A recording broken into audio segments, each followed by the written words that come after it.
उत्तर प्रदेश की 69,000 सहायक भर्ती मामले को लेकर कल इलाहाबाद हाई कोर्ट ने बड़ा फैसला सुनाया है। इलाहाबाद हाई कोर्ट ने फैसला सुनाया कि यह भर्ती रद्द कर दी जाए और प्रदेश सरकार अगले 3 महीने में नई सहायक भर्ती की मेरिट सूची जारी करे। इससे पहले मार्च 2023 में इलाहाबाद की लखनऊ बेंच ने भी इस मामले में फैसला सुनाया था और तब बेंच ने कहा था कि इस मामले में नए तरीके से मेरिट सूची जारी की जाए और छात्रों को नए परिणाम दिए जाएं।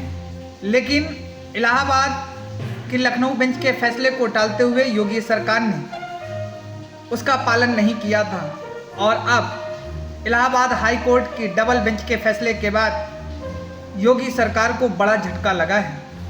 इस फैसले के बाद बीजेपी नेताओं के साथ विपक्ष के कई नेताओं की प्रतिक्रिया आई है। तो आइए जानते हैं कोर्ट के फैसले के बाद किसे फायदा होगा और किसे नुकसान, क्योंकि जो 4 साल से नौकरी कर रहे थे अब उनका क्या होगा।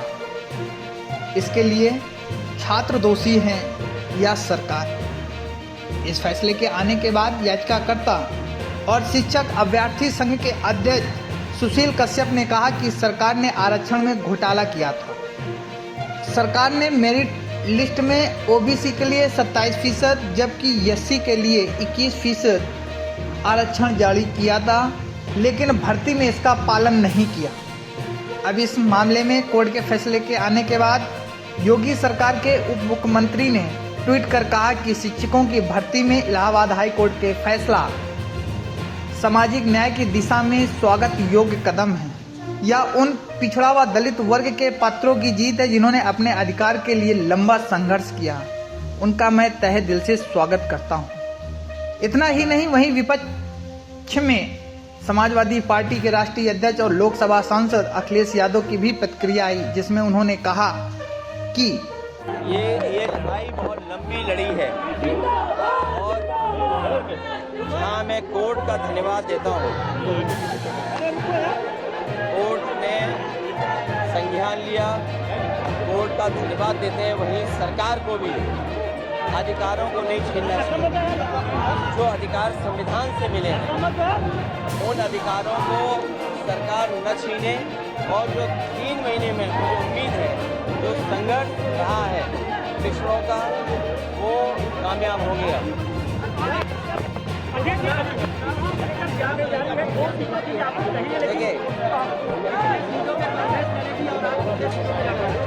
देखिए उपचुनाव जनता पीडीए को जिताएगी।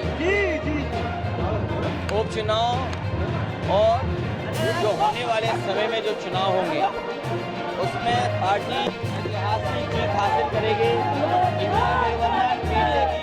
प्रतिक्रिया के बाद उत्तर प्रदेश की पूर्व मुख्यमंत्री मायावती ने भी एक्स पर ट्वीट करते हुए लिखा कि यूपी में सन 2019 में चयनित 69,000 शिक्षक अभ्यर्थियों की चयन सूची को रद्द करके 3 महीने के अंदर नई सूची बनाने के लिए हाई कोर्ट के फैसले से साबित है कि सरकार ने अपना काम निष्पक्षता व ईमानदारी से नहीं किया है। इस मामले में खासकर आरक्षण वर्ग के पीड़ितों को न्याय मिलना सुनिश्चित हो। वैसे भी सरकारी नौकरियों की भर्तियों में पेपर लीक आदि के मामले में यूपी सरकार का रिकॉर्ड भी पाक साफ नहीं होने पर यह काफ़ी चर्चाओं में रहा है। अब सहायक शिक्षकों की सही बहाली नहीं होने से शिक्षा व्यवस्था पर इसका बुरा असर पड़ना स्वाभाविक है। सरकार इस ओर जरूर ध्यान दे। वहीं भाजपा सरकार की सहयोगी और अपना दल की राष्ट्रीय अध्यक्ष अनुप्रिया पटेल ने ट्वीट कर कहा कि 69,000 शिक्षक भर्ती मामले में माननीय इलाहाबाद उच्च न्यायालय के फैसले का स्वागत है। खुद पिछड़ा वर्ग आयोग ने माना था कि इस भर्ती मामले में आरक्षण नियमों की अनदेखी हुई है। अब जबकि माननीय उच्च न्यायालय ने आरक्षण नियमों का पूर्ण पालन करते हुए नई मेरिट लिस्ट बनाने का आदेश दिया है, तब उम्मीद करती हूँ कि वंचित वर्ग के प्रति न्याय होगा।